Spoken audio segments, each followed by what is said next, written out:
ভার্সিটির প্রথম দিনের উত্তেজনা আর ভয় নিয়ে আয়ান মির্জা ভার্সিটির প্রধান ফটকের সামনে দাঁড়িয়ে আছে। চারপাশে নতুন বন্ধু বান্ধব সিনিয়রদের দলবদ্ধ আড্ডায় চলছিল। এত মানুষের ভিড়ে নিজেকে একটু হারিয়ে ফেলা মনে হচ্ছিল তার। এই যে ছোট ভাই, নতুন মনে হচ্ছে। একটা চড়া হাসির মুখ সামনে এসে দাঁড়ালো। কয়েকজন ছেলেকে নিয়ে দাঁড়িয়ে আছে একজন সিনিয়র ভাই। আয়ান একটু লজ্জা পেয়েই বলল। জি ভাই, আজ প্রথম দিন। তখন সিনিয়ররা একে অপরের দিকে তাকিয়ে হাসলো। এরপর নাবিল নামের একটি সিনিয়র ভাই এগিয়ে এসে তাকে কাঁধে হাত দিয়ে বলল। ও, তোমার নাম কি ছোট ভাই? আমি আয়ান মির্জা। বাহ, সুন্দর নাম তো। শোনো আয়ান, ভার্সিটিতে টিকতে হলে কিছু নিয়ম আছে, বুঝেছো? আয়ান একটু ঘাবড়ে গেল। এমনিতেই সে একটু সহজ সরল, তার মধ্যে প্রথম দিন ভয়ে কাঁপতে কাঁপতেই বলল। কি নিয়ম ভাই? সিনিয়রদের প্রতি সম্মান দেখাতে হবে, বিশেষ করে র্যাগিং নিতে হবে হাসি মুখে। তখন পাশে থাকা একজন মেয়ে হাত দিয়ে আয়নের কাঁধে চাপ দিল। এরপর বেশ চওড়া হাসি দিয়ে বলল। চল আমাদের সঙ্গে ছোট ভাই, তোর জন্য স্পেশাল গিফট আছে। আয়ান কিছু বোঝার আগেই ওরা ওকে টেনে একটা নিরিবিলি জায়গায় নিয়ে গেল। আয়ান বেশ ভয় পেয়ে গেল। তখন মেয়েটা তার সামনে দাঁড়িয়ে হাসতে হাসতে বলল। শোন, আমাদের সামনে দাঁড়িয়ে এক পায়ে লাফাতে লাফাতে বল, আমি ভার্সিটির সবচেয়ে বোকা ছেলে। আয়ান হতভম্ব হয়ে গেল। মেয়েটা কি বলে? মেয়েটার কথা শুনে ছেলেগুলো মেয়েটার সাথে তাল মিলিয়ে আয়ান ভয়ে ভয়ে তাদের দিকে তাকিয়ে বলল। কিন্তু ভাই, এটা তো। কিন্তু টিন্তু কিচ্ছু নেই, বল, নইলে আজকে তোর কলেজের জীবনের শেষ দিন বানিয়ে দিই। আয়ান বুঝতে পারল এটা মজা নয়, ও সত্যিই বিপদে পড়েছে। সে ভয়ে ভয়ে নিজের পা তুলে ফেলল। এখন কিছু বলতে যাবে, ঠিক তখনই হঠাৎ করে পিছন থেকে একটা কঠিন নারী কণ্ঠ শোনা গেল। এই থামো। সবাই চমকে পিছনে তাকালো। একজন লম্বা সুন্দরী মেয়ে সামনে এসে দাঁড়িয়েছে। পরনে একদমই সাদামাটা মার্জিত একটি শাড়ি, চোখে মুখে স্পষ্ট কঠোরতা। মেয়েটা রেগে ছেলে মেয়েগুলোর দিকে তাকিয়ে বলল। নাবিল, ছায়া, আরাফ, তোমরা কি জানো না জুনিয়রদের র্যাগিং করা এই ভার্সিটির নিয়ম বিরোধী? তখন একজন সিনিয়র মুখ কুঁচকে বলল। ওহ ম্যাডাম, এটা তো শুধু মজা করার জন্য করছিলাম। মেয়েটির চোখ চকচক করলো। তার চোখে মুখে যেন রাগ স্পষ্ট। সে ছেলেটার দিকে তাকিয়ে রাগে কণ্ঠে বলল। নাবিল, কিসের মজার কথা বলছো? এই ছেলেটার মুখের দিকে তাকাও, তোমার কি মনে হয় ও মজা পাচ্ছে? আয়ান এখনো কিং কর্তব্যবিমূঢ় হয়ে দাঁড়িয়েছিল। মেয়েটি এবার ওর দিকে তাকিয়ে বলল। তুমি ঠিক আছো? আয়ান হ্যাঁ বোধক মাথা নাড়ালো। মেয়েটি তখন সিনিয়রদের দিকে ফিরে বলল। তোমরা সবাই এখান থেকে বেরিয়ে যাও, আর যদি কোনো দিন কাউকে র্যাগিং করতে দেখি তাহলে ভিসি স্যারের কাছে তোমাদের নামে রিপোর্ট করব। সিনিয়ররা মুখ বিকৃত করে চলে গেল। আয়ান মেয়েটার দিকে তাকিয়ে কৃতজ্ঞ গলায় বলল। আপনাকে ধন্যবাদ ম্যাডাম। মেয়েটি এবার ওর দিকে তাকালো। এরপর হালকা হেসে বলল। ধন্যবাদ দেওয়ার প্রয়োজন নেই। তোমার নাম কি? আমি আয়ান মির্জা। মেয়েটি একটু হাসলো। এরপর কাঁধে ঝুলানো ব্যাগটা টেনে কাঁধের উপরে ঠিক মতো সেট করে আয়নার দিকে তাকিয়ে হালকা হেসে বলল। আমার নাম ঈশা চৌধুরী, আমি এই ভার্সিটির ইংরেজি বিভাগের লেকচারার। মেয়েটার কথা শুনে আয়ান অবাক হয়ে তাকালো। এরপর নিজেকে ঠিক করে নিয়ে ভয়ে ভয়ে বলল। আপনি শিক্ষক? হ্যাঁ, তুমি কি ভেবেছিলে? ঈশা মুচকে হাসলো। ছেলেটার মুখে কেমন জানি এক অদ্ভুত সরলতা। ঈশা খানিকটা সময় থেমে হালকা হেসে বলল। না মানে, এত কম বয়সে? কেন, তোমার কি ধারণা কম বয়সের শিক্ষকরা শিক্ষক হতে পারে না? ঈশার কথায় আয়ান লজ্জা পেয়ে চুপ করে গেল। ঈশা আবারও বলল। তুমি খুব সহজ সরল মনে হচ্ছে। ভার্সিটি জীবন সহজ নয় আয়ান, এখানে বুদ্ধিমান হতে হয়, নয়তো সবাই তোমার সরলতা নিয়ে মজা করবে। ঈশার কথায় আয়ান মাথা নিচু করল। সবাই বলে সে নাকি বোকা, অথচ সে উপলব্ধি করতে পারে না। সে খানিকটা শ্বাস ফেলে বলল। আমি চেষ্টা করব ম্যাডাম। ঈশা আয়ানের দিকে তাকিয়ে থাকলো কিছুক্ষণ, তারপর বলল। ঠিক আছে, এবার যাও, ক্লাস মিস করো না। এই প্রথম দিনের দেখা, কিন্তু আয়ান জানতো না এই কঠোর অথচ কোমল হৃদয়ের মেয়েটি একদিন ওর জীবনের সবচেয়ে বড় অধ্যায় হয়ে উঠবে। কলেজে প্রথম দিনের অস্বস্তিকর ঘটনাগুলো ভুলে যেতে চাইছিল আয়ান, কিন্তু ঈশা ম্যাডামের কথাগুলো বারবার কানে বাজছিল। তুমি খুব সহজ সরল, ভার্সিটি জীবন সহজ না আয়ান, এখানে বুদ্ধিমান হতে হয়, নয়তো সবাই তোমার সরলতা নিয়ে মজা করবে। এই কথাগুলো আয়ানের মনে এক অদ্ভুত প্রভাব ফেলেছিল। ঈশার কঠোর ব্যবহারের সত্ত্বেও ওর মধ্যে একটা মায়া ছিল, একটা আন্তরিকতা ছিল। কিন্তু আয়ান বুঝতে পারছিল না কেন ঈশা ওর দিকে এতটা গুরুত্ব দিল। এদিকে আয়ানের ছোট বোন তমা মির্জা বাবার টাকায় নিজেদের জীবনটাকে রঙিন করে তুলেছে। শহরের নামকরা ডিজাইনার ব্র্যান্ডের পোশাক, দামি গাড়ি, নাইট পার্টি সবকিছুতেই ওর আগ্রহ। সেদিন রাতে একটা বিলাসবহুল পার্টিতে গিয়েছিল তমা। সেখানে পরিচয় হলো রাফি চৌধুরীর সঙ্গে। সম্পর্কে রাফি ঈশার ছোট ভাই। রাফিও ছিল ওর মতোই পাগলাটে, স্বাধীনচেতা আর ফুর্তিবাজ। রাফি এগিয়ে গেল তমার দিকে, এরপর হালকা হেসে প্রশ্ন করল। তুমি তমা মির্জা? তমা এক গ্লাস ওয়াইন হাতে নিয়ে একটু বাঁকা হাসলো। এরপর পাশে দাঁড়িয়ে থাকা রাফির দিকে দৃষ্টি নিক্ষেপ করে বলল, তুমি আমাকে চেনো? এই শহরে এমন কেউ নেই যে তোমাকে চেনে না প্রিন্সেস। ও রিয়েলি? তুমি কে? রাফি নিজের কোটের বোতাম খুলে আরাম করে বসলো। এরপর তমার দিকে দৃষ্টি নিক্ষেপ করে বলল, রাফি চৌধুরী। চৌধুরী গ্রুপের কথা শুনেছ? শুনে থাকলে আমার বাবার নামও হয়তো শুনেছ। তমার চোখ চকচক করে উঠল। সে একটু ভেবেই বলে উঠল, বিখ্যাত বিজনেসম্যান আরিফ চৌধুরী? একদম ঠিক ধরেছ। তমা একটু চুপ করে ওকে লক্ষ্য করলো। এই ছেলেটার মধ্যে একটা আলাদা আত্মবিশ্বাস ছিল, একটা খারাপ ছেলের অ্যাটিটিউড যেটা ওকে আকর্ষণ করেছে। তাহলে প্রিন্সেস আমাদের বন্ধুত্ব হবে? রাফির প্রস্তাবে তমা একটু ভাব নিয়ে বলল। হতে পারি, যদি তুমি পার্টি জমিয়ে দিতে পারো। তমার ইশারা বুঝে রাফি হেসে উঠে হাত বাড়িয়ে দিল। চলো তবে, আজ রাতটা আমাদের হবে। এভাবে শুরু হলো তমা আর রাফির সম্পর্ক, যেখানে কোনো নিয়ম কানুন ছিল না, শুধু উন্মাদনাই ছিল। পরদিন সকালে ইংরেজি ক্লাসে বসেছিল আয়ান। ঈশা ম্যাডাম এসে ক্লাস নিলেন, কিন্তু আজ তার ব্যবহার অন্যরকম ছিল। ঈশা সব স্টুডেন্টদের দিকে তাকিয়ে বলল, আজ আমরা এক নতুন বিষয় নিয়ে আলোচনা করব, ইমোশন অ্যান্ড লজিক। কারো কাছে কোনো প্রশ্ন আছে?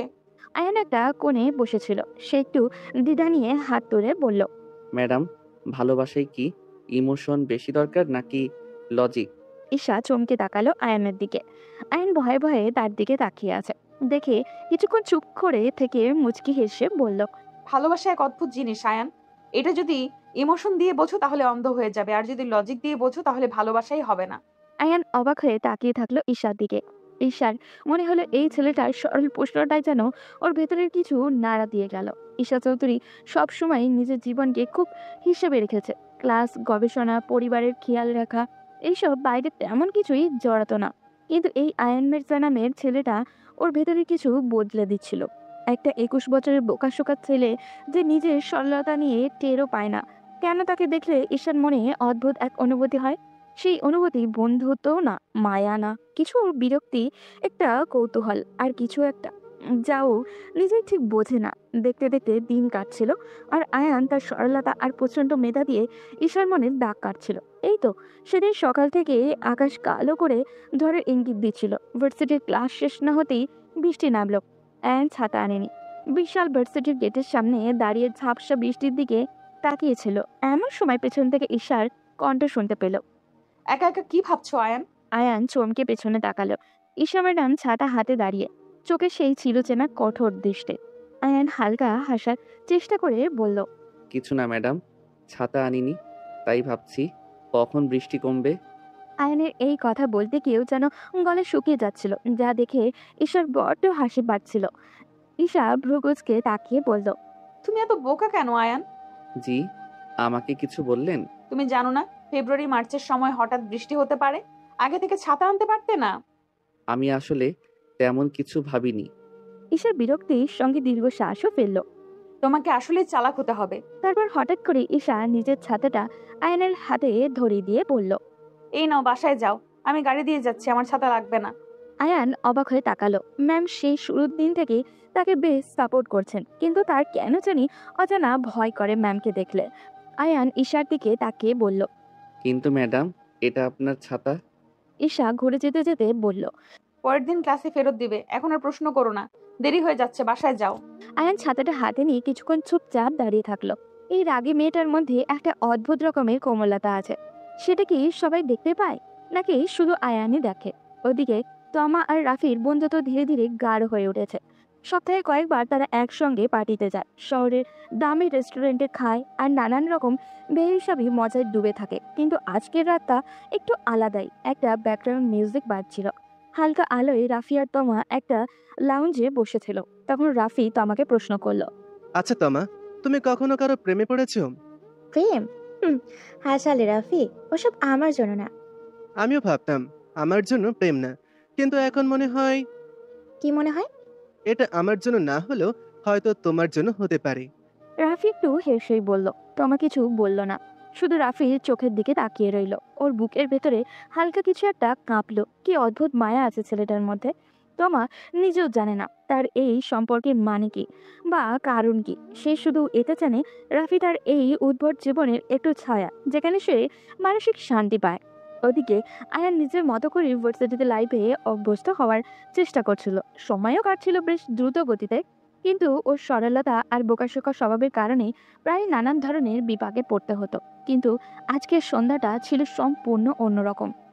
আয়ান, বাবা তোমাকে ডাকছে। তমা দরজার সামনে দাঁড়িয়ে বিরক্তিকর গলায় বলল কথাটা। আয়ান বই থেকে চোখ সরিয়ে বলল, কেন ডাকছে একটু দেখে আয়। আমি কি তোমার সেক্রেটারি নাকি? নিজে গিয়ে দেখো। আয়ান কোনো রকমের শার্ট গায়ে দিয়ে নিচে নামলো। ড্রয়িং রুমে গিয়ে দেখে তার বাবা রফিক মির্জা একটা সিগারেট ধরিয়ে বসে আছেন, আর তার পাশে এক মাঝবয়সী ভদ্রলোক আর একটা মেয়ে বসে আছে। ভদ্রলোক মাথায় টাক পরা, কিন্তু চোখে মুখে দ্রুততার ছাপ স্পষ্ট, আর মেয়েটা অতিরিক্ত সাজগোজ করা, বেশ উগ্র স্বভাবের মনে হলো আয়ানের কাছে। রফিক মির্জা আয়ানকে দেখে বললেন, এসো আয়ান, পরিচিত হও, উনি রাকিব সাহেব, আমার ঘনিষ্ঠ বন্ধু, আর এটা ওনার মেয়ে সাইরা। আয়ান ভদ্রতার খাতিরে মাথা নাড়িয়ে বলল, আসসালামু আলাইকুম আঙ্কেল, ভালো আছেন? রাকিব সাহেব কিছু বলতে যাবেন তার আগেই তার মেয়ে সায়রা একটা রহস্যময় হাসি দিয়ে বলল। আমার কিন্তু তোমাকে খুব ভালো লেগেছে আয়ান। আয়ান মোটেও এমন লাগাম ছাড়া কথা শুনে একটু অস্বস্তি অনুভব করলো। রাকিব সাহেব হেসে বললেন, আসলে আয়ান, আমরা শুধু এখানে আড্ডা দিতে আসিনি, একটা গুরুত্বপূর্ণ আলোচনা আছে। আয়ান কিছু বুঝলো না, চুপচাপ তার বাবার দিকে তাকালো। রফিক মির্জা সিগারেট হাতে নিয়ে বললেন, তোমার জন্য একটা বিয়ের প্রস্তাব এসেছে আয়ান। সাইরাকে আমি ছোটবেলা থেকেই চিনি, ও তোমার জন্য পারফেক্ট ম্যাচ। আয়ানের মাথায় যেন বজ্রপাত হলো। এটা কি বলছে তার বাবা? সে এখন কিছুতেই বিয়ে করতে পারবে না। আর এই মেয়েকে তো কখনোই না। যে মেয়ে প্রথম দেখায় মুরব্বীদের সামনে এমন লাগামহীন কথা বলতে পারে, সে সে পরে না জানি কি করবে। তাই আয়ান সরাসরি বলল। বিয়ে? আমি এখনই বিয়ে করতে চাই না বাবা। আয়নের কথায় রাকিব সাহেব একটু হেসেই বললেন, তোমার বাবা আর আমার দীর্ঘদিনের বন্ধুত্ব, আমাদের পরিবারের সম্পর্ক যদি আত্মীয়তায় গাঁথা হয়, তাহলে এটা দুপক্ষের জন্যই ভালো হবে আয়ান। আয়ান কি জবাব দিবে ভেবে পাচ্ছে না। তখন সাইরা তার সামনে এসে কানের কাছে মুখ নিয়ে ফিস ফিস করে বলল, তোমার বাবা তো বললেন তুমি একটু বোকাশোকা, কিন্তু আমার তো তোমাকে বেশ আকর্ষণীয় লাগছে। তখন আয়ানের বাবা আর রাকিব সাহেব মিলে জোর করে দুজনকে আলাদা কথা বলার জন্য পাঠালেন। আয়ান সায়রাকে নিজের রুমে নিয়ে গেল। সায়রা আয়ানের দিকে তাকিয়ে ধীরে ধীরে বলল, আয়ান, তুমি কি জানো আমার কিন্তু ভালো ছেলেদের পছন্দ না, আমি খারাপ ছেলেদের বেশি পছন্দ করি। আয়ান হতভম্ব হয়ে গেল। এই মেয়েটার কি মাথায় কোনো সমস্যা আছে নাকি? শুরু থেকে কেমন অদ্ভুত ব্যবহার করছে। আয়ান তখন সায়রার দিকে তাকিয়ে অবাক হয়ে বলল। আপনি ঠিক কি বলতে চাইছেন আমি বুঝিনি। সায়রা একটা চোরা হাসি দিয়ে বলল, আমার জন্য একজন স্বামী না, একজন অ্যাডভেঞ্চারের পার্টনার দরকার। আমি যে আমার হাজবেন্ড রাতে শহর ঘুরবে আমার সঙ্গে, দামি হোটেলে রাত কাটাবে, আর স্রেফ বউ নয়, আমাকে অন্যভাবে খুশি রাখতে পারবে। তুমি কি তেমন কিছু পারবে আয়ান? আয়ানের মুখ গম্ভীর হয়ে গেল। এই মেয়েটা কি তাকে নোংরা কোনো ইঙ্গিত দিচ্ছে? কিন্তু আয়ান জানতো তার বাবা চাইবেন এই বিয়েটা হোক। মেয়েটির এমন কথা তার বাবাকে বললেও তার বাবা বিশ্বাসই করতে চাইবে না। এরপর আয়ান কোনো মতে 2-3 মিনিট রুমে কাটিয়ে বেরিয়ে গেল। সাইরার কথাগুলো আয়ানের কানেই বাজছিল। তুমি কি আমাকে অন্যভাবে খুশি রাখতে পারবে আয়ান? এটা কেমন ধরনের প্রস্তাব? আয়ান প্রচণ্ড অস্বস্তিতে পড়ে গিয়েছিল। তার বাবা যে তাকে বিয়ের জন্য চাপ দেবেন সেটা সে আন্দাজ করেছিল, কিন্তু এই মেয়েটার ভাবভঙ্গি একদমই স্বাভাবিক ছিল না। খাবার শেষে চা নিয়ে সবাই সোফায় বসেছেন। তখন রাকিব সাহেব গম্ভীর কণ্ঠে বললেন, আয়ান, এই বিয়েটা শুধু তোমার জন্য না, আমাদের দুই পরিবারের জন্যও দরকার। তোমার বাবা চান তুমি সায়রার সঙ্গে সংসার করো। আয়ান কিছু বলতে যাবে তার আগে রফিক মির্জা একটা শ্বাস ছেড়ে বললেন, আমি চাই তুমি রাজি হও আয়ান। তুমি কি বুঝতে পারছো এটা আমাদের পরিবারের জন্য কতটা গুরুত্বপূর্ণ? সারা জীবন বাবার মুখের শব্দে না করা আয়ান আজ বাবার উপরে চরম বিরক্ত। সে উঠে দাঁড়িয়ে বলল, বাবা, আমি এখনই বিয়ে করতে চাই না। আর করলেও আমি এমন কাউকে বিয়ে করতে পারবো না যার চিন্তা ভাবনা আমার মতো না, যেখানে প্রেম ভালোবাসা কিচ্ছু থাকবে না। আয়নের কথায় সবাই চমকে গেল। সায়রা একটা কৌতুক মিশ্রিত হাসি দিয়ে আয়নের সাথে কাঁধে হাত রেখে বলল, ওহ আয়ান, তুমি তো ভীষণ বোরিং। তুমি কি আসলেই জানো প্রেম কাকে বলে? প্রেম মানে আমার এইসব ফালতু বিষয় নয়। আমি আমার জীবন সঙ্গীর মধ্যে সততা আর ভালোবাসা খুঁজি, দেহ সুখ নয়। আয়ানের এমন অস্বাভাবিক ব্যবহারে রফিক মির্জা এবার বেশ চটে গেলেন। গলা শক্ত করে বললেন, যা বললাম তা মেনে নাও, এটা শুধু তোমার সিদ্ধান্ত না, পুরো পরিবারের ব্যাপার। আয়ানের রাগ হতে লাগলো, কিন্তু সেটা প্রকাশ করলো না। সবার সামনে বাবার মুখের উপর কথা বলতে চায় না সে, তাই চুপচাপ উঠে চলে গেল নিজের রুমে। এরপর রফিক মির্জা আশ্বস্ত করলেন তার বন্ধুকে যে তিনি আয়ানকে রাজি করাবেন। এরপর তারা বেরিয়ে গেলেন। অন্যদিকে তমা আর রাফির জীবন সম্পূর্ণ অন্য গতিতে এগিয়ে চলছিল। সেদিন রাতের এক পার্টিতে তমা একটা দামি ওয়াইনের গ্লাস হাতে নিয়ে বসেছিল। রাফি পাশে ছিল, চোখে সেই চিরচেনা আত্মবিশ্বাসী দৃষ্টি। রাফি জানতো আয়ানের ব্যাপারে, এবং তমাও রাফির পুরো পরিবারের সবার ব্যাপারে খুব ভালো করে জানতো। রাফি মুচকি হেসে তমাকে বলল। আচ্ছা, তোমার ভাই কি জানে তুমি এইভাবে রাত কাটাও? তমা কাঁধ ঝাঁকালো, এরপর রাফির দিকে তাকিয়ে বলল, শোনো রাফি, আমি আমার জীবনে কাউকে হস্তক্ষেপ করতে দিই না, সেটা আমার বাবা হোক বা ভাই। আমার লাইফ আমি কাটাবো। তবে তুমি কি জানো তোমার বোন ভার্সিটিতে একটা বোকাশোকা ছেলেকে পছন্দ করেছে? সত্যি? হিসাবও প্রেমে পড়েছে? হয়তো, কিন্তু সে সেটা স্বীকার করবে না। আমার একটা ফ্রেন্ড ওই ভার্সিটিতে পড়াশোনা করে, সে ওই দিন পার্টিতে বললো কথাটা। যাক, এসব বাদ দাও, পার্টি এনজয় করো। রাফি এবার গম্ভীরভাবে তমার দিকে তাকায়। মেয়েটা কেমন জানি ছন্ন ছাড়া, হয়তো পরিবারের চাপে তার উপর নেই, তাই স্বাধীন জীবন কাটাতে কাটাতে একটু বেশি স্বাধীন হয়ে গেছে। রাফি ওয়াইনের গ্লাসে একটা চুমুক দিয়ে তমাকে প্রশ্ন করলো, আচ্ছা তমা, সেদিন বলেছিলে তোমার ভয় হয়েছে, এটা কেন? আমাদের সম্পর্ক যে একদিন সত্যি হয়ে যাবে, এটা ভেবে? তমা মুখ ফিরিয়ে নিল। ও জানতো রাফির সঙ্গে কাটানো প্রতিটি মুহূর্তই ওর কাছে সত্যি হয়ে উঠেছে, কিন্তু রাফি কি কখনো সিরিয়াস হবে? ওর মনে এরকম ভয় কাজ করছিল বেশ কয়েকদিন ধরে। পরদিন সকালবেলা ক্লাস শুরু হবার কিছুক্ষণ আগেই ভার্সিটির ক্যাম্পাসে হাঁটছিল আয়ান। মাথা নিচু করে হাঁটছিল বলে বুঝতে পারেনি সামনে কে দাঁড়িয়ে আছে। এই বোকা ছেলে, কোথায় যাচ্ছ? হঠাৎ পরিচিত রাগী গলাটি শুনে থমকে গেল আয়ান। চোখ তুলে তাকাতেই চোখ পড়ল ঈশা ম্যাডাম দাঁড়িয়ে আছে, হাতে কয়েকটা বই। তার চোখ মুখে সেই চিরচেনা কঠোরতা, কিন্তু কণ্ঠস্বরে যেন কোথাও মৃদু এক কোমলতা লুকিয়েছিল। আয়ান ধীর পায়ে সামনে গিয়ে বলল, ম্যাডাম, আমি তো ক্লাসে যাচ্ছি। এটা ক্লাসে যাওয়ার সময়? এখনো 30 মিনিট বাকি ক্লাসের। আয়ান মুচকি হাসলো। মানে আমি কি বেশি আগেই চলে এসেছি ম্যাম? হ্যাঁ, বেশি আগে। তোমার মতো সরল ছেলেরা কখনো দেরি করে না, সবকিছু পারফেক্টলি করতে চায়, কিন্তু জীবন পারফেক্ট হয় না আয়ান। আয়ান ম্যামের কথা বুঝলো না, কিন্তু মাথা নাড়িয়ে হালকা হেসে বলল, জানি ম্যাডাম, কিন্তু আপনি কেন আমাকে এসব বলছেন? ঈশা একটু থেমে গেল। ওর ইচ্ছে করছিল সরাসরি বলে দিবে, তুমি আমার কাছে স্পেশাল, কিন্তু সে নিজেকে আটকালো। এরপর হালকা গলা পরিষ্কার করে বলল, আচ্ছা আয়ান, ধরো তুমি যদি কারো জন্য গুরুত্বপূর্ণ হয়ে ওঠো, তখন কি করবে? আয়ান অবাক হয়ে বলল, কি রকম গুরুত্বপূর্ণ? মানে কেউ যদি তোমার জন্য অকারণে চিন্তা করে, তোমাকে দেখে হাসে, তোমার খুনসুটি খেয়াল রাখে, তাহলে তুমি কি ভাববে? ঈশার কথায় আয়ান হাঁ করে তাকিয়ে তারপর কিছুক্ষণ ভেবে বলল, হয়তো সে আমাকে পছন্দ করে। ঈশার ঠোঁটের কোণে একটা রহস্যময় হাসি ফুটে উঠল। এরপর আয়ানের দিকে কেমন জানি এক অদ্ভুত দৃষ্টি নিক্ষেপ করে আস্তে করে বলল, তাহলে যদি আমি বলি আমি তোমার খুঁটিনাটি খেয়াল রাখি? আয়ান এবার পুরোপুরি হকচকে গেল। ম্যামের এমন কথার মানে কি? সে তৎক্ষণাৎ বলল, মানে ম্যাম, আপনি কি বলতে চাইছেন? ঈশা একটু হেসে বলল। মানে আর কিছু না, তুমি বোকা, ক্লাসে এসো, সময় হয়ে গেছে। বলে ঈশা ভিতরে চলে গেল, কিন্তু তার মনে হচ্ছিল সে আয়ানকে কিছুটা হলেও নিজের অনুভূতি বুঝিয়ে দিতে পেরেছে। অন্যদিকে আয়ান দাঁড়িয়েই রইল। ঈশা ম্যাডামের কথাগুলো মাথার মধ্যে ঘুরপাক খাচ্ছিল। উনি কেন আমার এত খেয়াল রাখেন? উনি কি আসলেই ধুর, আমি এসব কি ভাবছি? উনি আমার শিক্ষক, আমাকে একটু খেয়াল রাখতেই পারেন। এই চিন্তাটা মাথা থেকে সরিয়ে সে ক্লাসে ঢুকে গেল। ঘটনা ক্লাসে শেষ হওয়ার পর আয়ান ক্যাম্পাসের লাইব্রেরিতেই বসেছিল। মাথায় হাজারটা চিন্তা করছিল। সাইরার অদ্ভুত প্রস্তাব, বাবার চাপ, আর ঈশার আজকের কথাগুলো। ঈশা কি সত্যিই ওর প্রতি আলাদা কিছু অনুভব করে, নাকি সে শুধু ওকে প্রোটেক্ট করতেই চায়? তবে এত চিন্তার মধ্যে ঈশার উপস্থিতি যেন সব কিছু অন্যরকম করে দেয়। এই আয়ান, কথাটা শুনে চমকে উঠল সে। চোখ উঠিয়ে তাকাতেই দেখলো ঈশা ম্যাডাম একদম সামনে দাঁড়িয়ে। চোখ মুখে সেই পরিচিতি কঠোরতা থাকলেও ঠোঁটের কোণে যেন এক ধরনের মিষ্টি হাসি লেগে আছে। একা একা কি ভাবছো? আমি কি অনুমান করতে পারি?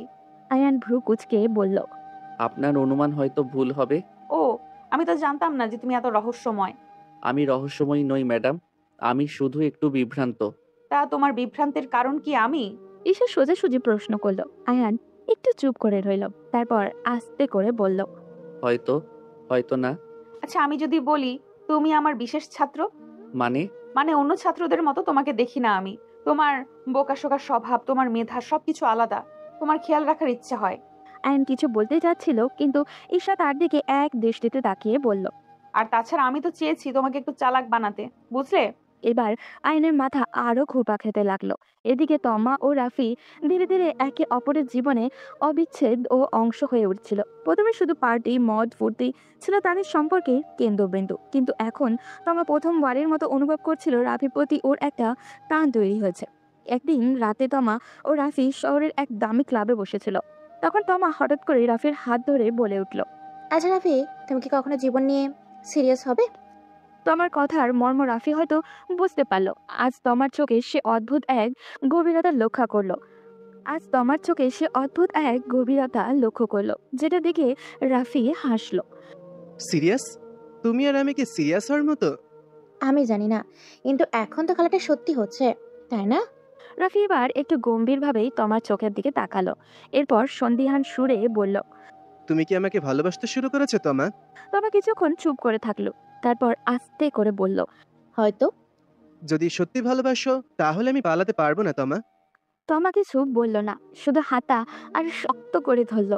এদিকে সাইরা ধীরে ধীরে বুঝতে পারছিল আয়ান তাকে এড়িয়ে চলার কারণ শুধু তার নিজস্ব অনাগ্রহ নয়, বরং অন্য কিছু। তাই সে সিদ্ধান্ত নিল আজ সে আয়ানের ভার্সিটিতে আয়ানকে ফলো করতে করতে যাবে। আয়ান লাইব্রেরিতে বসেই ছিল, আর দূর থেকে সাইরা দেখছিল। তার চোখে পড়ল ঈশা এসে আয়ানের পাশেই বসেছে, হাসি মুখে কিছু বলছেও। আয়ানের এই নরম রূপ তো সে কখনো দেখেনি। তাকে স্বাভাবিকের চেয়ে বেশি স্বাচ্ছন্দ্য দেখাচ্ছিল।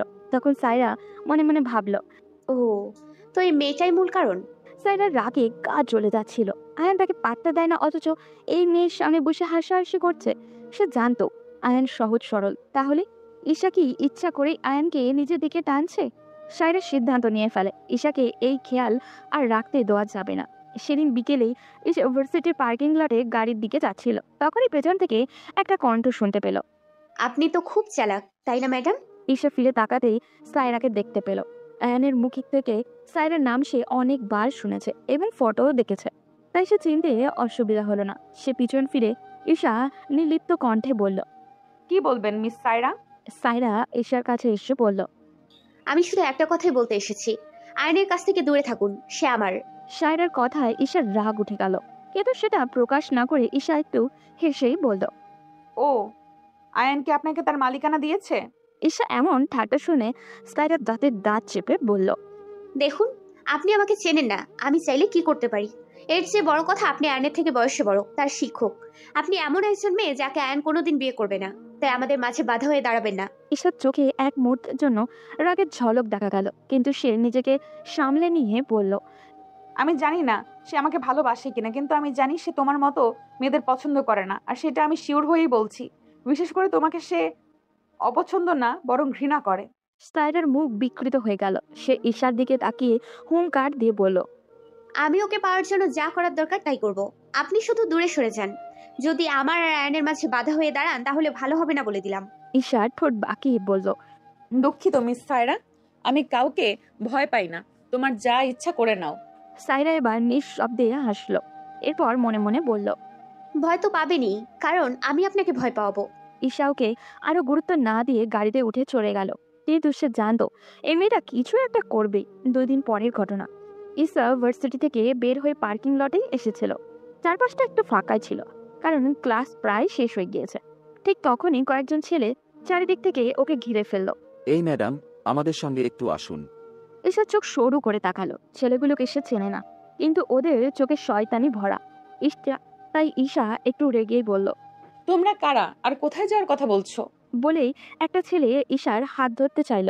ঈশা এক ধাক্কায় সরিয়ে দিল। দূর হও এখান থেকে, না হলে খুব খারাপ হয়ে যাবে। আর তোমাদের ক্যাম্পাসে আসার পারমিশন কে দিয়েছে? কিন্তু ছেলেগুলো এবার আক্রমণ করলো। একজন ঈশার হাত ধরে টানলো, কিন্তু ঈশার সঙ্গে সঙ্গে ওর মুখে এক ঘুষি বসিয়ে দিল। ছেলেটা পড়ে গেল। এবার আরো একজন ওর পেছন থেকে ধরতে আসলে ঈশা ওর পায়ে জোড়া লাথি মারলো। কিন্তু একা কতক্ষণই বা সামলাতে পারবেও। ওদের মধ্যে একজন পেছন থেকে এসে ঈশার মুখ চেপে ধরলো, আর একজন হাত মুচড়ে ধরলো ওর। ঠিক তখনই একটা গর্জন শোনা গেল। ওকে ছেড়ে দে। সবাই তাকিয়ে দেখলো আয়ান ছুটে আসছে। আয়ানের চোখ তখন রাগের দাউ দাউ করে জ্বলছিল। ঈশাকে কিছু ছেলেরা জোর করে ধরে রেখেছে। এই দৃশ্য আয়ানের কাছে সহ্য করার মতনই না। সে একটা লোহার রড হাতে নিয়ে ছেলেগুলোর সামনে এসে দাঁড়িয়ে বলল, তোমরা ওনাকে ছেড়ে দিবে নাকি আমি একটা একটা করে হাড় গুঁড়ো ভাঙবো? ছেলেগুলো প্রথমে একটু ঘাবড়ে গেল, কিন্তু তারপর ওদের লিডারটা এগিয়ে এলো। আয়ানের দিকে তাকিয়ে তাচ্ছিল্য করে বলল, ওই বেটা, বেশি চালাকি করবি না, নিজের রাস্তা দেখো। আমরা কতজন দেখেছিস? আয়ান কোনো উত্তর দিল না। ওর রাগ এবার পুরোপুরি সীমা ছাড়িয়ে গেছে। এক মুহূর্তের মধ্যেই সামনে দাঁড়িয়ে থাকা ছেলেটার উপরে লোহার রড দিয়ে আক্রমণ করলো। ছেলেটা মাটিতে গড়িয়ে পড়লো। আয়ান রাগে ফুঁসতে লাগলো। আরও একজন পেছন থেকে আসতে যাচ্ছিল। আয়ান ওর পেটের মধ্যে এমনভাবে লাথি মারলো যে ছেলেটা মুখে শব্দ করেও কিছু বলতে পারলো না। এদিকে ঈশা নিজেও ছেড়ে দেওয়ার মতো মেয়ে না। সে ছেলেটা ওর হাত চেপে ধরেছিল, তার মুখে এমন এক কনুইয়ের বাড়ি মারলো যে ও সোজা মাটিতে পড়ে গেল। কয়েক মিনিটের মধ্যেই সব ছেলেরা এলোমেলো হয়ে গেল, আর আয়ান ঈশার হাত ধরে টেনে নিয়ে গাড়ির দিকে ছুটল। চলেন এখান থেকে বেরিয়ে যাই। গাড়িতে উঠে দুজনেই হাঁপাতে লাগলো। ঈশা হঠাৎ আয়ানের দিকে তাকিয়ে বলল, আয়ান, তুমি এত সাহসী হয়ে উঠলে কবে? আয়ান চোখ সরিয়ে নিয়ে বলল, যখন দেখলাম আপনার বিপদ হয়েছে। ঈশার ঠোঁটের কোণে একটু হাসি ফুটে উঠল। সে আয়ানের দিকে তাকে মিষ্টি করে হেসে বলল, আমাকে রক্ষা করার জন্য ধন্যবাদ আয়ান। ছাত্র হিসেবে আপনাকে রক্ষা করা আমার দায়িত্ব ম্যাম। ঈশা চুপ করে রইল, কিন্তু মনে মনে বুঝতে পারলো এই ছেলেটা আর আগের মতো সহজ সরল নেই। ওর জন্য সে অনেক কিছু করতে পারে। এদিকে সাইরা যখন খবর পেল যে ঈশা রক্ষা পেয়ে গেছে, তখন সে রাগে সমস্ত কিছু ছুঁড়ে ফেলে দিল। ফোন হাতে নিয়ে রেগে কল করলো সেই ছেলেগুলোর লিডারকে। এরপর হুঙ্কার ছেড়ে বলল, ওকে কিছু করতে পারলে না, তাহলে এত বড় বড় কথা বললে কেন? এতগুলো টাকা নিলে, অথচ সাধারণ একটা মেয়েকে এতগুলো লোক মিলে কিছুই করতে পারলে না? ওর ফোনের উপাশে থাকা লোকটা একটু চুপ থেকে বলল, ম্যাডাম, আয়ন নামের ওই ছেলেটা অস্বাভাবিক রেগে গিয়েছিল। একটা লোহার রড নিয়ে এসে কাউকে দাঁড়াতে দেয়নি। আপনি নিজেই তা বলেছিলেন যাতে ছেলেটার গায়ে হাত না তুলি। হয়েছে হয়েছে, তোমরা কি এমন কাজের কাজ করতে তা আমার ভালো করে বোঝা হয়ে গেছে। এখন কত অজুহাত বের করবে? বলে সাইরা রেগে ফোন রেখে দিল। এরপর দেওয়ালে টানানো আয়ানের ছবিটার দিকে তাকিয়ে বলল, ঠিক আছে আয়ান, তুমি আমায় প্রত্যাখ্যান করলে, ঠিক আছে, এবার আমি তোমার জীবন নরকে পরিণত করব। তুমি আমার না হলে কারোর হতে পারবে না। সাইরা আয়ানকে পাওয়ার জন্য এবার অন্য কৌশল নিল। ও জানে সরাসরি ঈশাকে সরিয়ে দেওয়া সম্ভব নয়, তাই এবার আয়ানের পরিবারকে ব্যবহার করবে। সে তার বাবা রাকিব সাহেবকে গিয়ে বলল, ড্যাড, আমি আয়ানকে বোঝানোর অনেক ট্রাই করেছি, কিন্তু আমাকে পাত্তাই দেয় না। তুমি আঙ্কেলের সাথে কথা বলে কিছু একটা করো, না হলে আমাদের প্ল্যান মাঠে মারা যাবে। ওয়েট করো মামনি, আমাকে একটু ভাবতে দাও। ছেলেটাকে যতটা বোকা মনে করেছিলাম ততটাও বোকা নয়। হ্যাঁ ড্যাড, আর জানো ও কেন আমাকে পাত্তা দেয় না? কারণ ওর মন অন্য কারো দিকে। মানে কি বলছো মামনি? হ্যাঁ ড্যাড, আয়ানোর ভার্সিটির ঈশা ম্যাডাম ওনার কাছে পড়ে আছে। ওই মেয়েটাই আমার আয়ানকে ভুল পথে নিচ্ছে। রাকিব সাহেব চুপচাপ শুনলেন, তারপর বললেন, আয়ানের বাবার সঙ্গে কথা বলবো আমি। এই ব্যাপারটা মেনে নেওয়া যায় না। আয়ান আমার সোনার ডিম পাড়া হাঁস। ওকে হাতছাড়া করা মানে আমাদের হাত থেকে সবকিছু ছুটে যাওয়া। হ্যাঁ ড্যাড, তুমি তাড়াতাড়ি কিছু একটা করো, কারণ তোমার এমনিতেই ফ্যামিলি, বাবা মা এসব থেকে অনেক দূরে। তাই আয়ানকে আমাদের টার্গেট করতে হবে। বলে সায়রা মুচকি হাসলো। রাকিব সাহেব নিজের প্ল্যান সাজাতে লাগলেন। এদিকে এরপরের কয়েকদিন আয়ান ও ঈশার সম্পর্ক আরো গভীর হতে লাগলো। যদিও আয়ান এখনো ওর অনুভূতি স্বীকার করতে রাজি না, কিন্তু ঈশা বারবারই ওকে বুঝিয়ে দেওয়ার চেষ্টা করছিল। একদিন লাইব্রেরিতেই বসে ঈশা আয়ানের দিকে তাকিয়ে বলল, আয়ান, তুমি এখনো বোঝোনি তাই না? কি বোঝার কথা বলছেন ম্যাম? আয়ান বইয়ের পাতা উল্টাতে উল্টাতে বলল কথাটা। ঈশা আয়ানের কাজ ঘেঁষে বসে বলল, তুমি আমার জন্য কতটা গুরুত্বপূর্ণ আর আমি তোমার জন্য, এটা কি তুমি ফিল করতে পারো না আয়ান? ম্যাম, আমরা একসঙ্গে থাকতে পারবো না, এটা আপনি আমার থেকে আরো ভালো জানেন এবং পরিস্থিতি সম্পর্কে আমার থেকে আপনি ভালো জ্ঞান রাখেন। আমরা কেন এক হতে পারবো না আয়ান? এর কারণ কি? আমি তোমার শিক্ষক। কেবল সেই কারণে না, আপনি আমার থেকে বয়সে বড়। আমাদের সমাজ এটা মেনে নেবে না। ঈশা আয়ানের হাত ধরে বলল, আয়ান, আমি শুধু এটা জানতে চাই, তুমি কি আমাকে ভালোবাসো? আয়ান এবার কি জবাব দিবে খুঁজে পাচ্ছে না। ঈশাকে তার ভালো লাগে না এটা বললে মিথ্যা হবে। ঈশাই আয়ানের জীবনের প্রথম নারী যাকে আয়ানের মনে ধরেছে, কিন্তু নিজেদের অবস্থানের কথা চিন্তা করে আয়ান কিছুক্ষণ চুপ করে থেকে বলল। আমি জানি না ম্যাম। ঈশা আয়ানের চোখের গভীরতা হয়তো বুঝলো, তাই একটু মুচকি হেসে বলল। আজ না বুঝলেও একদিন ঠিকই বুঝবে। এদিকে শহরের আড়ালে তমা ও রাফির সম্পর্ক ক্রমেই গাঢ় হতে লাগলো। রাতে তারা দুজন গাড়িতে শহরের বাইরে বেড়াতে গিয়েছিল। তমা গাড়ির বাইরেই দাঁড়িয়ে আকাশের দিকে তাকিয়ে বলল। রাফি, আমরা কি পৃথিবীতে শুধু জীবন নিয়ে খেলতে এসেছি নাকি নাকি নাকি আমরা সত্যিই ভালোবেসে ফেলেছি একে অপরকে? তমার এমন কথায় রাফির বেশ ভালো লাগে। সে বারবার তমার মুখ থেকে এগুলো শুনতে চায়। তমা যে তার সাথে মিশে আস্তে আস্তে অন্যান্য বন্ধুদের সঙ্গ ত্যাগ করছে, এটা রাফির বেশ ভালো লাগে। সে তমার মুখ থেকে প্রশান্তির কথাটা শোনার জন্য আরো বলল। তুমি কি সত্যি আমার প্রেমে পড়েছো তোমা? উত্তরটা এতদিন হয়তো হলেও এখন আমি হ্যাঁ বলবো। আমি সত্যি মনে হয় তোমার প্রেমে পড়ে গেছি, তো সেটা প্রকাশ করতে পারছি না। রাফি এবার তার চিবুক ধরে বলল। তাহলে শোনো, আমিও প্রথম দেখায় তোমার মধ্যে হারিয়ে গেছি তোমা। এতদিন অপেক্ষা ছিলাম তোমার শিকার অব্দির। তমা কিছু বলল না, শুধু রাফির বুকে মাথা রাখলো। রাতের এই আকাশ তাদের এই স্নিগ্ধ সম্পর্কের গোপন সাক্ষী হয়ে থাকলো। এদিকে সকালবেলা ভার্সিটিতে আসার জন্য রেডি হয়ে ব্রেকফাস্ট টেবিলে গেল ঈশা। তখন তার বাবা মা এবং রাফিকে দেখতে পেল অলরেডি তারা বসে নাস্তা শুরু করে দিয়েছে। রাফির মধ্যে পরিবর্তন দেখে ঈশার বেশ ভালো লাগছে, কারণ রাফি আগে খুবই ছন্নছাড়ার জীবন লিড করত। দুপুর 12টার আগে ভোরলেও ঘুম থেকে উঠতো না। তাই ঈশা একটু দুষ্টুমি করে বলল। কি ব্যাপার, রাজপুত্র দেখি আজকাল সকাল সকাল ঘুম থেকে উঠে সবার সাথে ব্রেকফাস্ট করে, এর কারণ কি? ঈশার কথায় রাফি একটু লজ্জা পেয়েও নিজেকে সামলে নিয়ে বলল। তোর কি বলিস? আমি কি নিজের জীবন গুছিয়ে নেওয়ার ট্রাই করতে পারি না? বাহ, মাথার সুবুদ্ধিগুলো দেখছি আস্তে আস্তে খুলতে শুরু করেছে, বেশ ভালো। এরপর তারা একসাথে ব্রেকফাস্ট শুরু করলো। ঈশা বেশ কিছুক্ষণ থেকে লক্ষ্য করছে তার বাবা মা একে অপরের কিছু একটা নিয়ে জোরাজুরি করছেন। তা দেখে ঈশা নিজে থেকে বলল। কি ব্যাপার আব্বু আম্মু, তোমরা কি কিছু বলবে? ঈশার বাবা আরিফ চৌধুরী তখন নিজেকে সামলে নিয়ে আমতা আমতা করে বললেন। দেখো মা, আমরা তো তোমাকে কোনো কিছুতেই বাধা দেইনি। লাইফে যা করতে চেয়েছো তাই করতে দিয়েছি।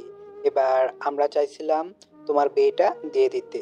তুমি যদি রাজি থাকো তাহলে আমার বন্ধু সাজ্জাদ সাহেবের ছেলে রোহানের সাথে আমরা তোমার বিয়ের ব্যাপারে কথা এগিয়ে নিব। বাবার কথায় ঈশার মাথায় রাগ চড়ে গেল। এই রোহান ছেলেটি কি তার পিছু ছাড়বে না? সে রেগে নিজের বাবার দিকে তাকিয়ে বলল। বাবা, আমি তোমাকে আগেও বলেছি আমি এখন বিয়ের জন্য প্রস্তুত না। প্লাস আমি এটাও বলেছি যে আমার জীবন আমি কার সাথে কাটাবো সেটা আমি ডিসাইড করব। তাহলে তোমরা শুধু শুধু সময় নষ্ট করছো কেন? ঈশার কথায় এবার ঈশার মা রিমা চৌধুরী রেগে বললেন।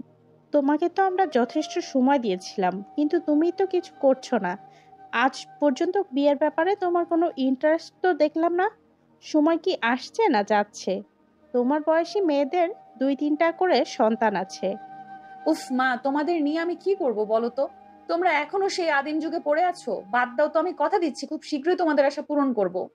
আমরাও তো সেই একই কথা বলছি। তুই হ্যাঁ বললে আমরা রোহানের বাবার সাথে কথা এগিয়ে রাখতাম। ঈশা তার মাকে কিছু বলতে যাবে তার আগেই রাফি মাঝখান থেকে তার মাকে বলল। মা, তোমার কথা ভুল হচ্ছে। এটা রোহান নয়, বরং আয়ান হবে। এটা একটু কারেকশন করে নাও, দেখবে সব বিদ্যুৎ বেগে এগিয়ে যাবে। রাফির কথায় ঈশা হা হয়ে গেল। সে রাফির দিকে তাকিয়ে দেখে রাফি দুষ্টু কেমন হাসছে। তখন রিমা চৌধুরী অবাক হয়ে বললেন। তুই এসব কি বলছিস রুহু? রোহানের নাম আবার আয়ান কোন দিন হলো? হো মা, তোমাকে নিয়ে আর পারলাম না। রোহানের নাম রোহানি আছে, আমি সেটা বললাম। সেটার বিস্তারিত তুমি তোমার মেয়ের কাছ থেকে শুনে নিও। আমি বরং যাই, একটু পর এখানে বোম ব্লাস্ট হবে। এসব আমি সামলাতে পারবো না।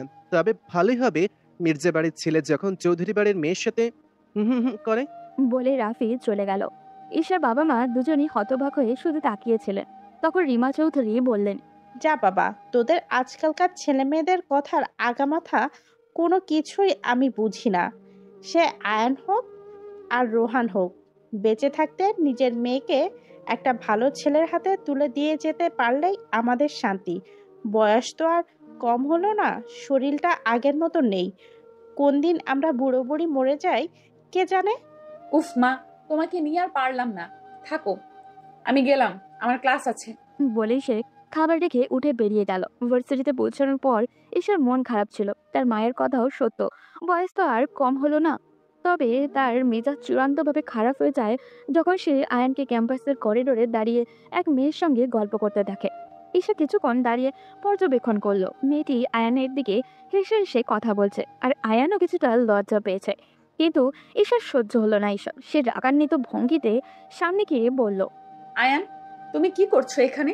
আয়ান হতভম্ব হয়ে ঈশার দিকে তাকালো। ঈশার সেই চিরচেনা রাগী ফেসটা দিকে আমতা আমতা করে বলল। আমি ম্যাম শুধু গল্প করছিলাম। ঈশা ঠান্ডা গলায় বলল, এই মেয়েটার সাথে গল্প করতে এত মজা লাগছে যে হাসাহাসি করতে করতে গায়ে ঢলে পড়ছো?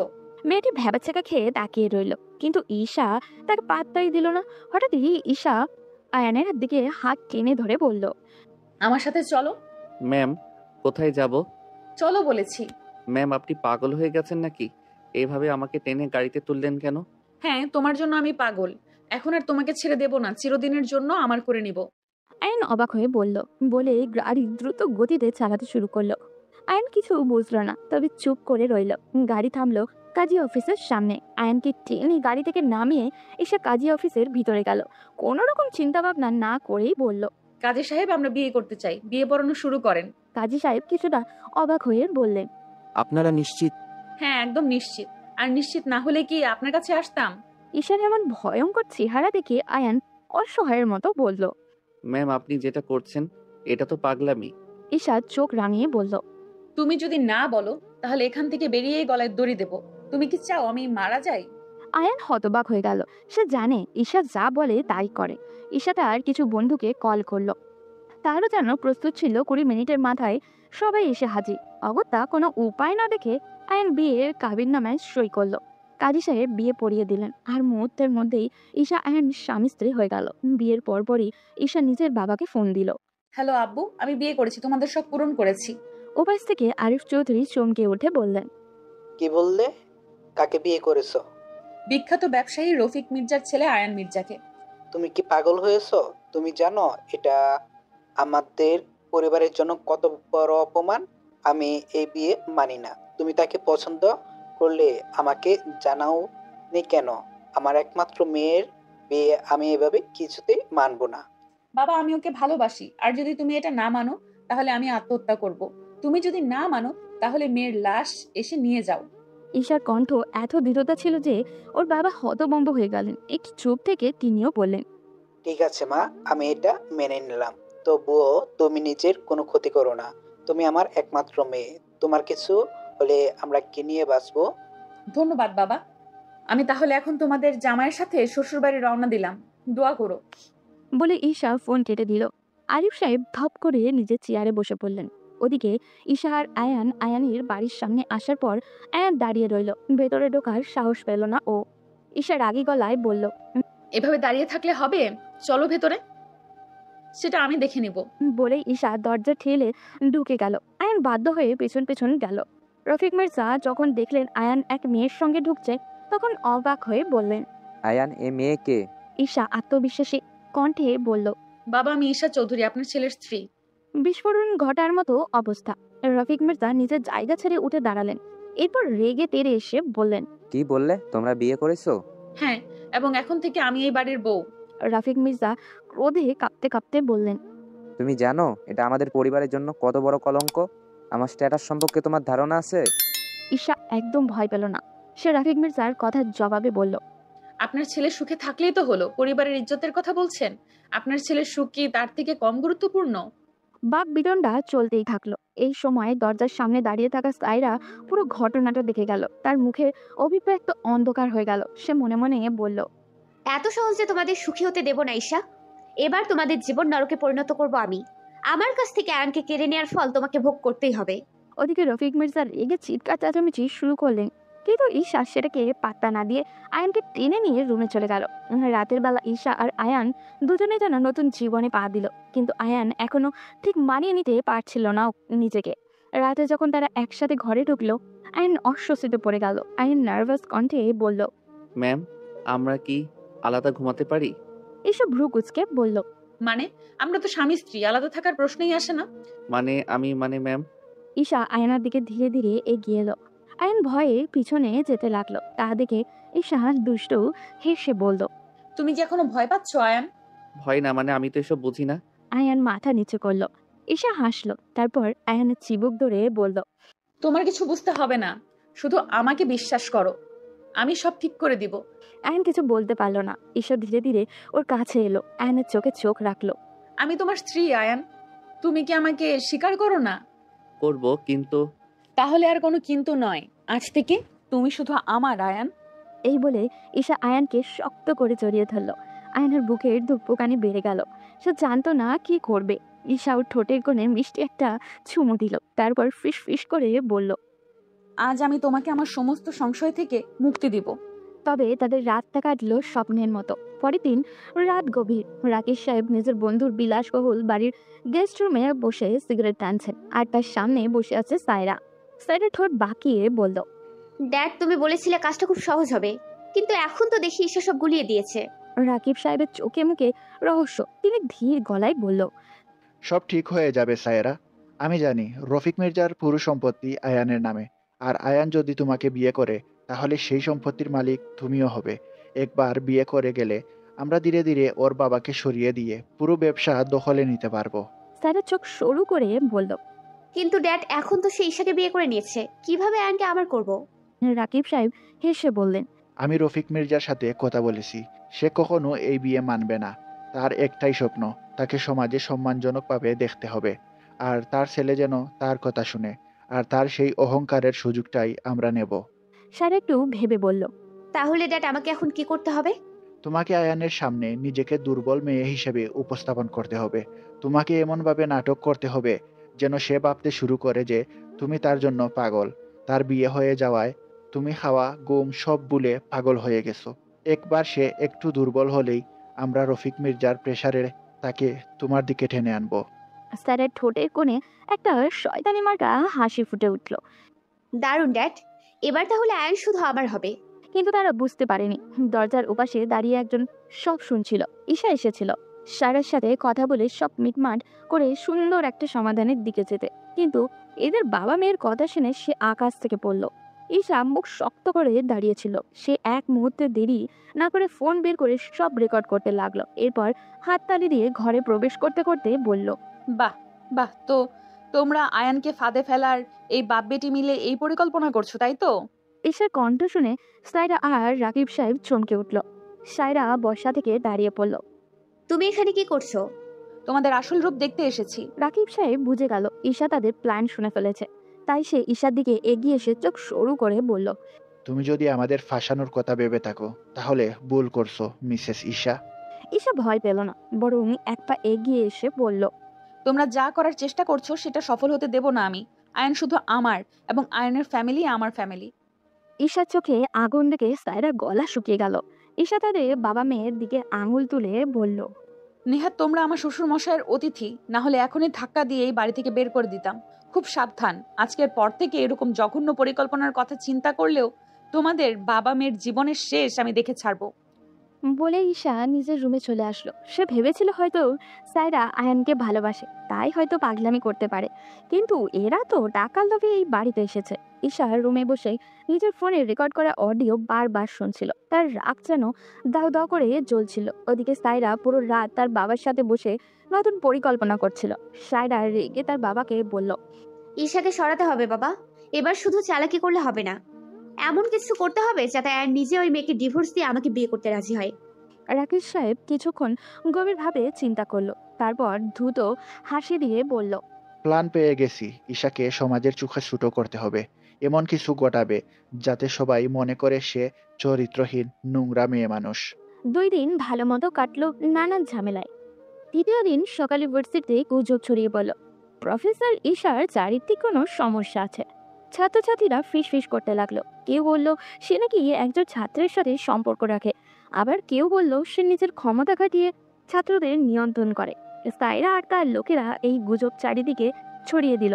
তবে চূড়ান্ত আঘাতটা আসলো তখন, যখন ভার্সিটির নোটিশ বোর্ডে কিছু এডিট করা ছবি ঝুলিয়ে দেওয়া হলো, যেখানে দেখানো হয়েছে ঈশা এক ছেলের সাথে ঘনিষ্ঠ অবস্থায়। পুরো ক্যাম্পাস জুড়ে হইচই পড়ে গেল।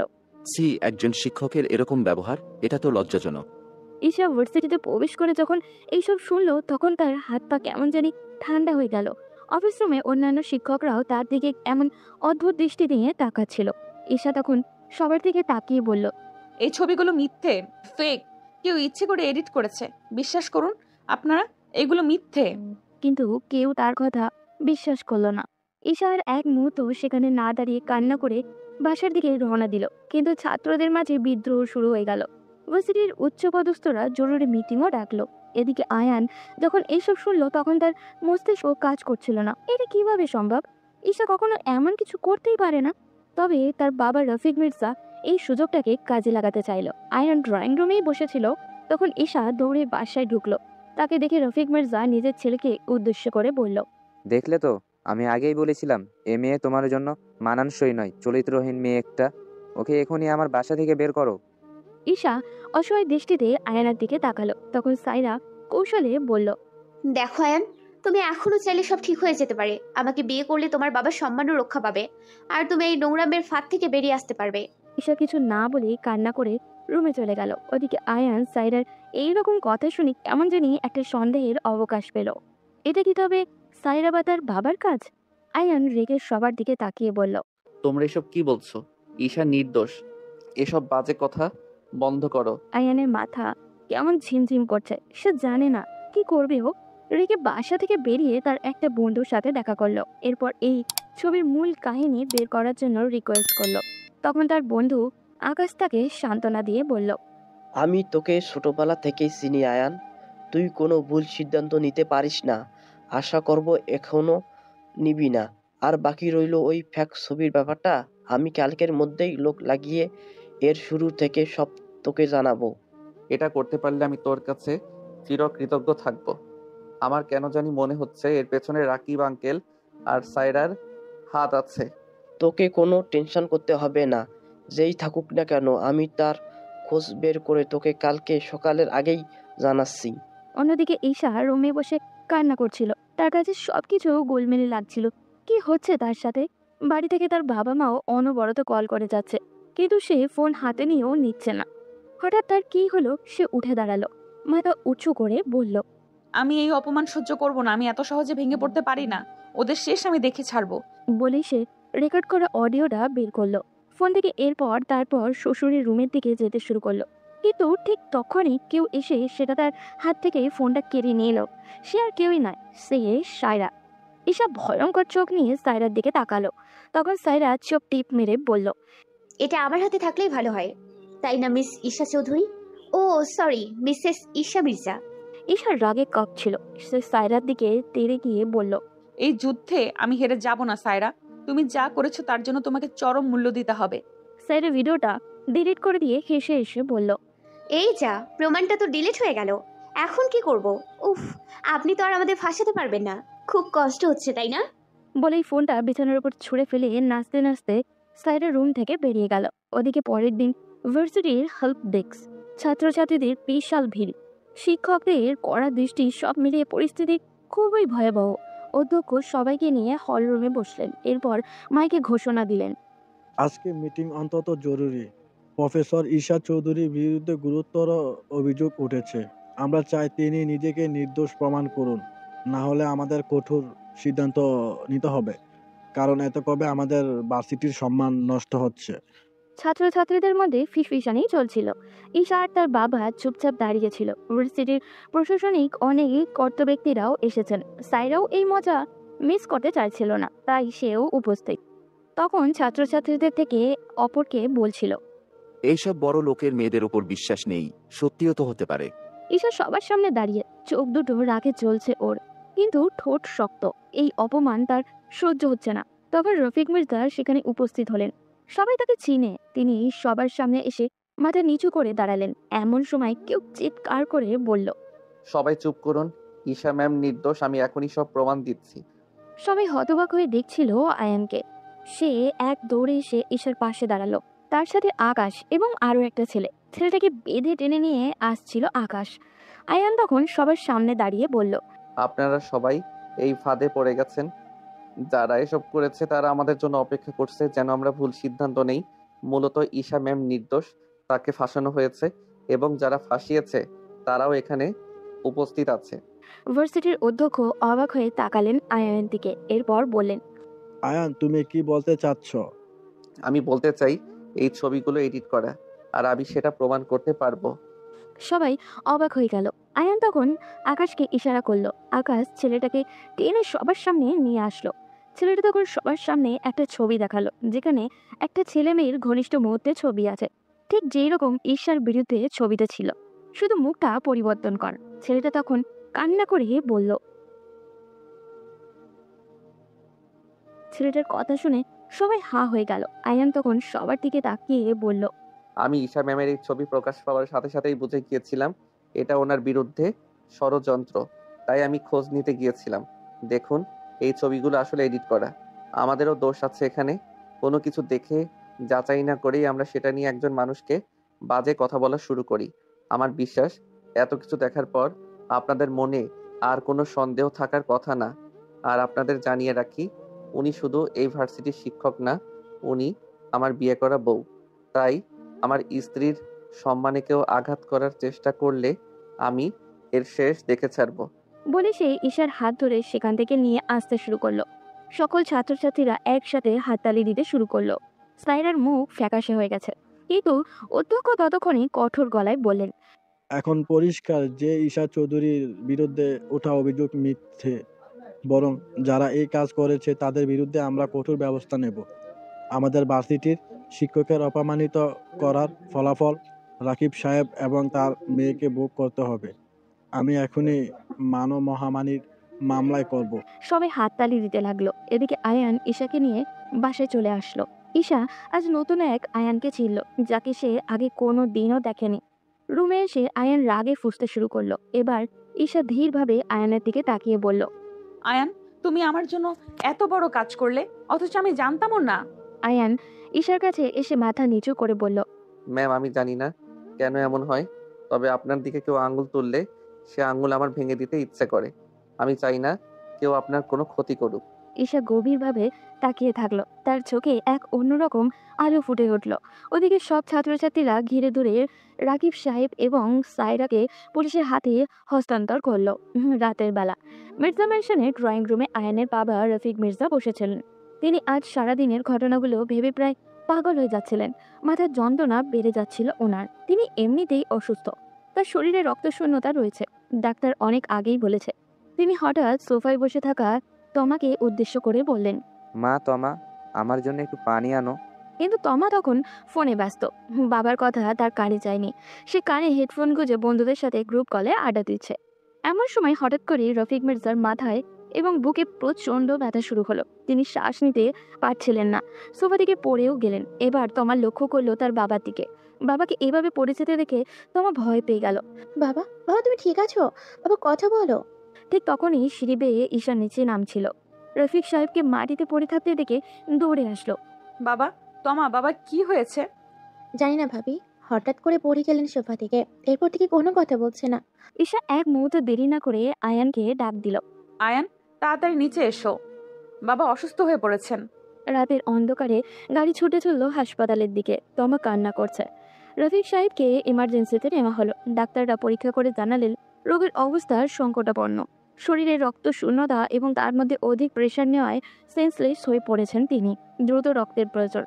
ডাক্তার রক্তের গ্রুপ চেক করে আয়ানের কাছে এসে বললেন, মিস্টার আয়ান, বি পজিটিভ রক্তের প্রয়োজন।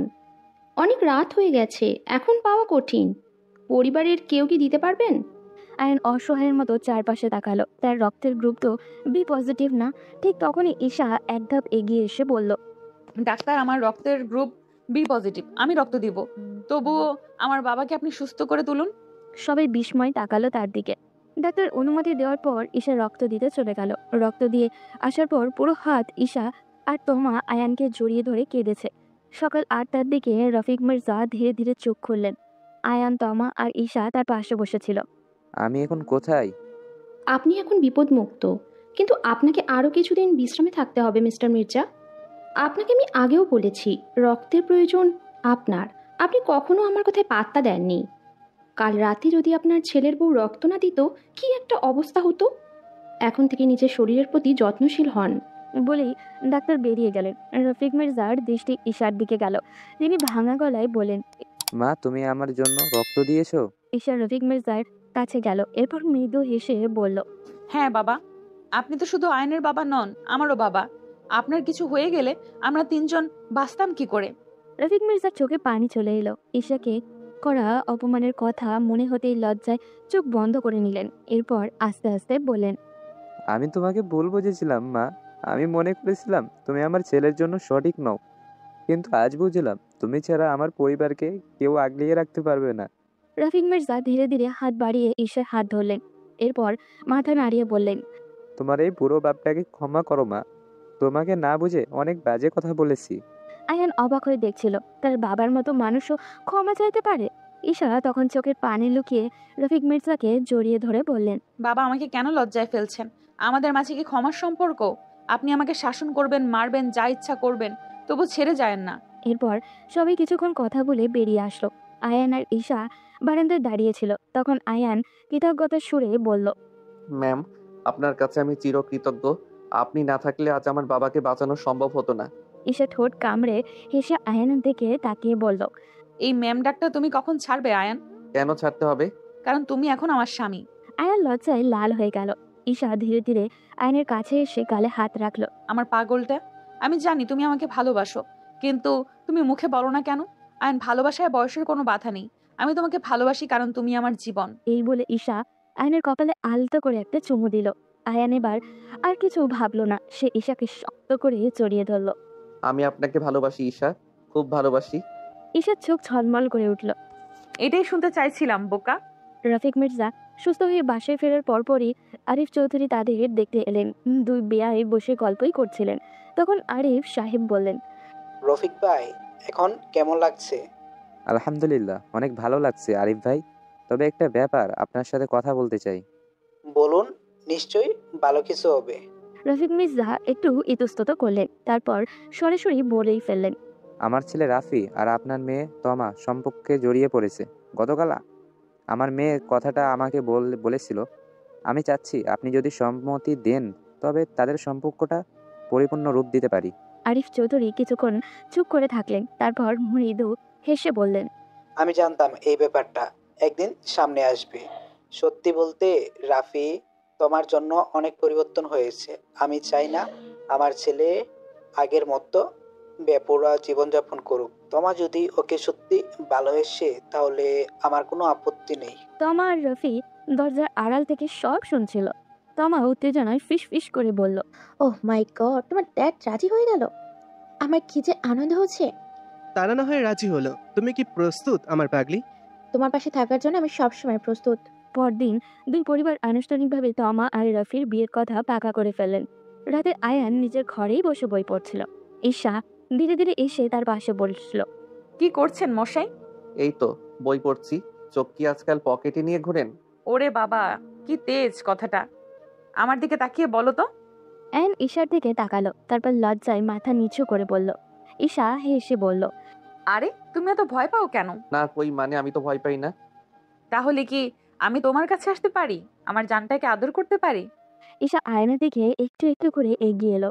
আয়নের শ্বাস প্রশ্বাস দ্রুত ওঠানামা করতে লাগলো। ভয়ে ভয়ে বলল, ঈশা, এটা ঠিক না। কেন ঠিক না জান? তুমি কি আমার স্বামী নও? হ্যাঁ, কিন্তু আমার টাইম লাগবে, আমি এসব বুঝি না। ঈশা আয়নের মুখের কাছে মুখ নিয়ে বলল, জান, আমি আছি তো শোনার জন্য। আয়ন শিহরিত হয়ে উঠল। ঈশা তাকে আলতো করে জড়িয়ে ধরল। ঈশা আয়ানের কপালে চুমু দিল, তারপর ধীরে ধীরে ঠোঁটের কাছে ঠোঁট নিয়ে এলো। আমায় অনুভব করতে পারছো আয়ান? চাঁদের আলো ঘরে ছড়িয়ে পড়ল, আর তাদের মধ্যে দূরত্ব বলতে কিছুই রইল না। কয়েকদিন পর তমা আর রাফির জমকালো বিয়ের অনুষ্ঠান হয়ে গেল। তাদের ভালোবাসাও পূর্ণতার রূপ পেল। সময় চলমান। বিয়ের পর কয়েক মাস কেটে গেছে। আয়ান, ঈশা আর তমা আর রাফি এখন সংসারের নতুন অধ্যায়ে প্রবেশ করেছে। একদিন সকালে আয়ান ঘুমাচ্ছিল। ঈশা এসে ধপ করে তার উপরে চড়ে বসলো। আয়ান বাবু, আর কত ঘুমাবে? ওঠো। উফ, ঈশা এত সকালে ডাকছেন কেন? আজ তো ভার্সিটি নেই। এত সকাল মানে? এখন বাজে 10টা। এত ঘুমালে কি সংসার চলবে? সংসার চলবে না মানে? আমার কি এখন ইনকাম করার সময়? না, মানে আমি বলতে চাইছিলাম, তুমি যখন বাবা হবে তখন যদি এত ঘুমাও, তাহলে বাচ্চাকে দেখবে কে? আমাদের তো এখনো বাচ্চা হয়নি, হলেও এসব চিন্তা। ঈশা হঠাৎ আয়ানের কানে ফিসফিস করে বলল। কিন্তু মশাই, আপনি কি জানেন আপনি বাবা হতে চলেছেন? আয়ান প্রথমে বুঝতে পারল না, তারপর চমকে উঠে বলল। কি? আপনি কি সত্যি বলছেন? ঈশা মিষ্টি হেসে মাথা নেড়ে বলল। হুম, সত্যি মিস্টার, তুমি বাবা হতে চলেছো। আয়ান কিছুক্ষণের জন্য নিস্তব্ধ হয়ে গেল, তারপর ঈশাকে শক্ত করে জড়িয়ে ধরল।